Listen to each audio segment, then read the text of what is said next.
નખત્રાણા હોમગાર્ડના પૂર્વ ઇન્ચાર્જ ઓસી દ્વારા કમાન્ડન્ટ જનરલને રજૂઆત. ફરજ મોકૂફ સભ્યને ગેરકાયદેસર રીતે પરત લેવાયાના આક્ષેપ. નખત્રાણા તાલુકા હોમગાર્ડ યુનિટના પૂર્વ ઇન્ચાર્જ ઓફિસર નવીન ચંદ્ર વિશ્રામ કટ્ટા દ્વારા અમદાવાદ સ્થિત ગૃહરક્ષક દળના કમાન્ડન્ટ જનરલ સાહેબને એક લેખિત રજૂઆત કરવામાં આવી છે.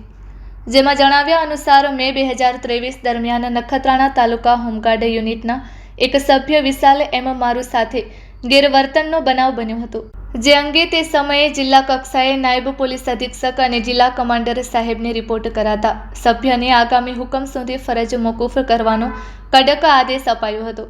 આ બાબતે તે વખતના પશ્ચિમ વિભાગના પોલીસ અધિક્ષક કરણરાજસિંહ વાઘેલા સાહેબ તથા જિલ્લા કમાન્ડર જનકાત સાહેબ સાથે થયેલી રૂબરૂ મુલાકાતમાં એસપી સાહેબે મૌખિક સૂચના આપીને આ હોમગાર્ડ સભ્યનું નામ કમી કરવા જણાવ્યું હતું.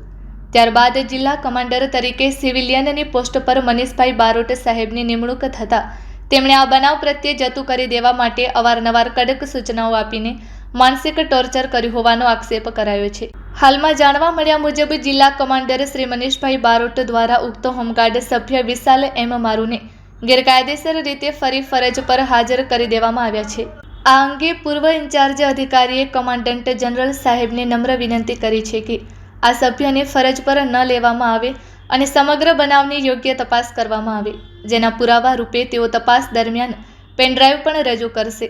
આ અરજીની એક નકલ પશ્ચિમ કચ્છ ભુજના પોલીસ અધિક્ષક સાહેબને પણ રવાના કરવામાં આવી છે.